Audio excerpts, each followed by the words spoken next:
Hey everybody, welcome back to World History with Mr. Finn. We are continuing the story of ancient Greece.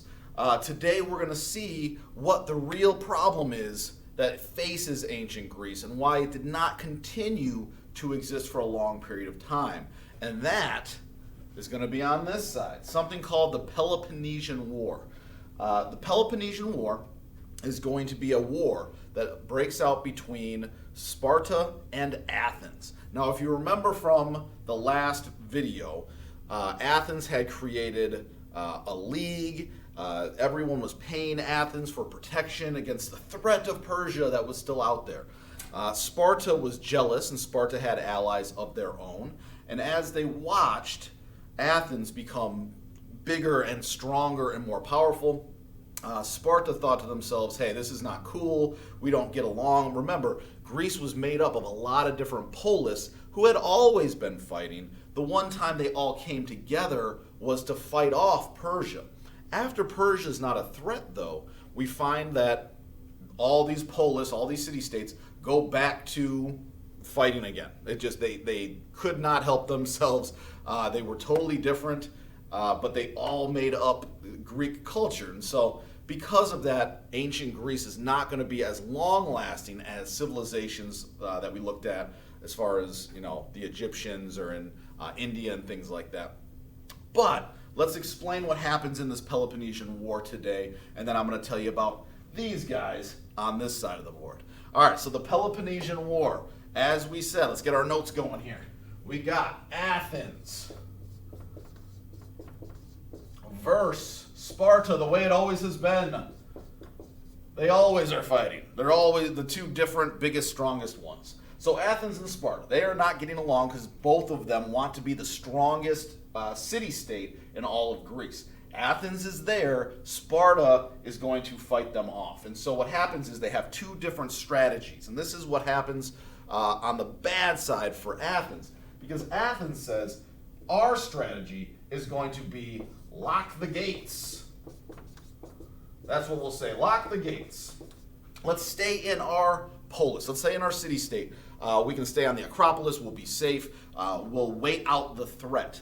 The problem with this is that Sparta, again, being the big military fighter, they go, okay, fine, we will wait it out.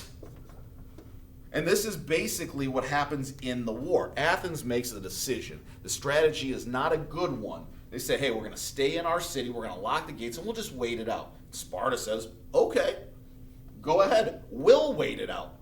And Sparta, with the stronger army, is going to surround Athens and basically just wait and say, okay, eventually you're going to need to come out. Eventually you're going to need more water, more food, more stuff. How are you going to prolong this, Athens? At some point, it's not going to work. On top of that, during the Peloponnesian War, something is going to break out in Athens that's not going to be good at all, and that is plague. Plague is another word for disease. In our current circumstance, the reason why we're doing this is because we're facing a pandemic now. And this pandemic is causing people to have to stay away from each other. It can spread quickly. Plague is like that. It's a disease that can spread quickly. It comes in a lot of different forms. That's why they use the term plague. It's not one disease that encompasses all the different diseases out there. But this disease that breaks out in Athens is very contagious. It kills a lot of people, and they're stuck in these gates. And so everyone is in close proximity or right around each other. And so as this plague breaks out, a lot of the Athenians are going to die. They're going to be locked in here, and they're just getting weaker and weaker and weaker, whereas Sparta just waits it out. And so as this is ravishing, just destroying Athens, Sparta waits, and in the end, who is going to be the winner? Very uneventful, but Sparta, just by the sheer waiting it out, is going to win. They will have clashes. The Peloponnesian War does go on for some years. It is continuous, but Sparta is going to turn out to be the victor in this Peloponnesian War. So Athens, who had just become the greatest, strongest, most powerful city-state in all of Greece, has now been defeated by Sparta. Athens is still there, but they're not in this perfect shape. They're not the strongest polis anymore. And we have Sparta, Athens, and we see other city-states start to pop up during this time as well. An example might be Thebes, and some other ones that are all going to continue to fight. And if they could just not all have to fight each other, Greece could have gone on for however long. It is going to have a big impact because it is the cradle of what we called Western civilization. So it'll have an impact on our next civilization that we'll be talking about. But Greece and just as a whole cannot exist because they just can't get along. And so what we find is the Greek city-states will just keep fighting each other, meaning none of them is going to be super powerful, super strong anymore. And it's going to allow for a couple of other civilizations to say, hey, we're good over here.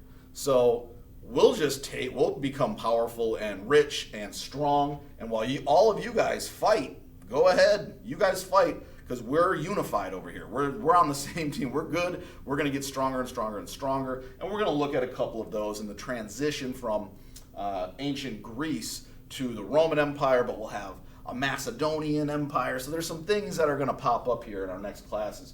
But today the important thing is Athens ascended to power and then got brought back down, and all of the city-states are continuing to fight. Now, before we move on to, hang on, I got to plan a little bit better. Got to come off hammer here. Put my eraser over there. Before we go on to talk about other civilizations, what I want to do is talk a little bit about Greek culture, because it is important to us.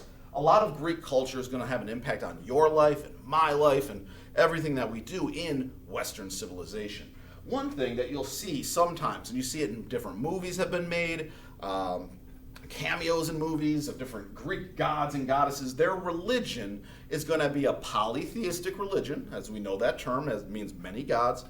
And these gods are going to represent different aspects of everyday life. So, I'm not going to tell you, but these three are pretty important ones. But the Greeks have hundreds of different gods and deities, and there's myths and legends, kind of like what we looked at with the Odyssey and the Iliad.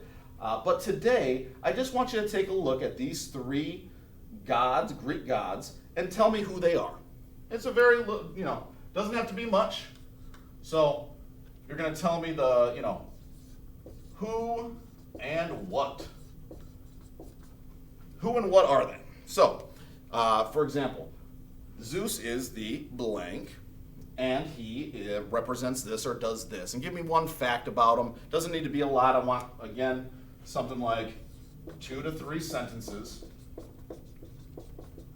2 to 3 sentences about these gods, but the Greek gods are going to have an impact on Roman gods, and they even, like I said, you'll see some of these characters in movies today. I watched Wonder Woman.